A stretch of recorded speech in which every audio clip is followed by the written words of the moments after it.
Сәлам YouTube, минем исемем Ильяс Шәйхмәтов һәм бу минем фикерләр. Сөйләр әйберем күп сиңа кер, әйдә сөйләйм.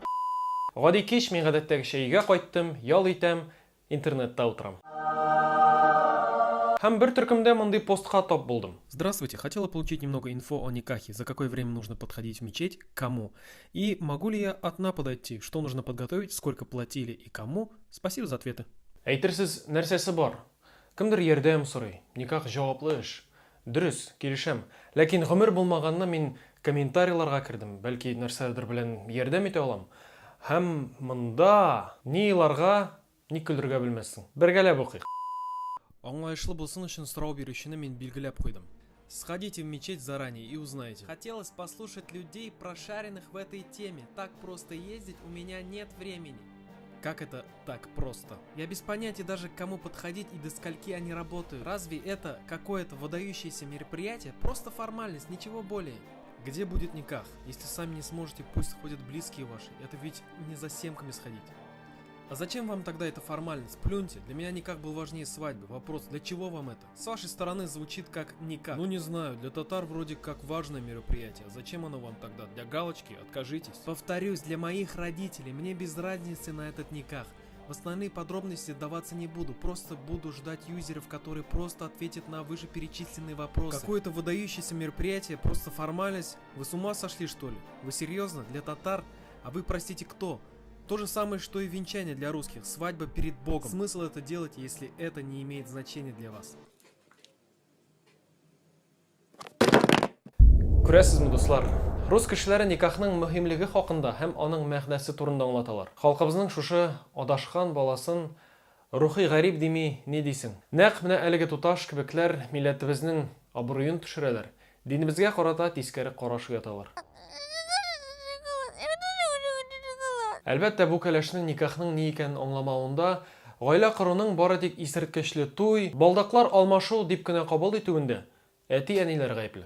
Һәм кызның мөхтәрәм әти-әниләренә аптырыйм.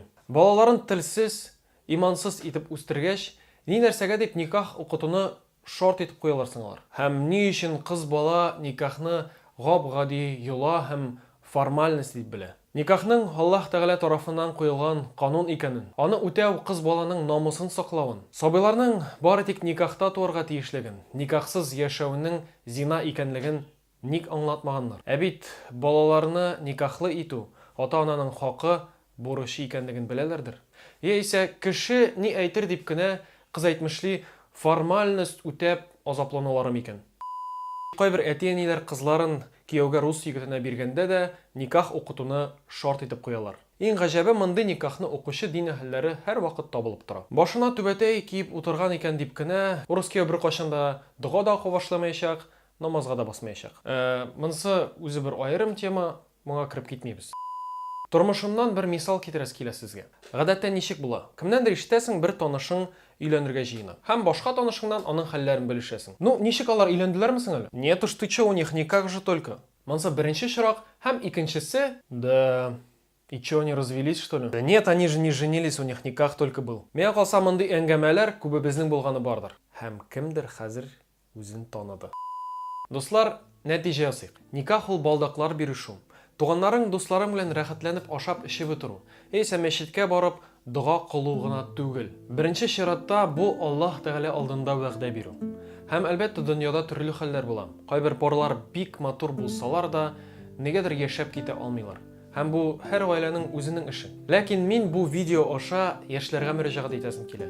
Моңа әһәмият бирмисез икән. Әти-әни кушкан дип кенә барырга кирәкмидер бәлки. Яисә моңа ырым, гади мәҗлес дип кенә карыйсыз икән, балдакларны бит бер-береңә ЗАГСта да бүләк итеп була. Һәм яңа гына бер уй башка килде. Никах ул формальность булса, гомумән туй ул нәрсә?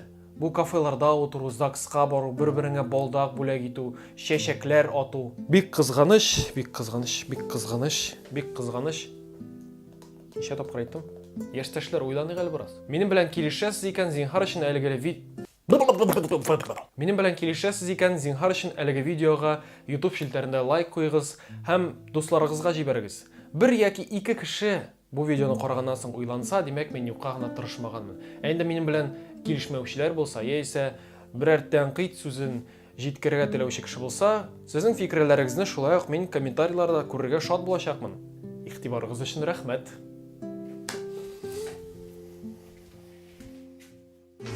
Assalamu alaikum. Wa alaikum salam.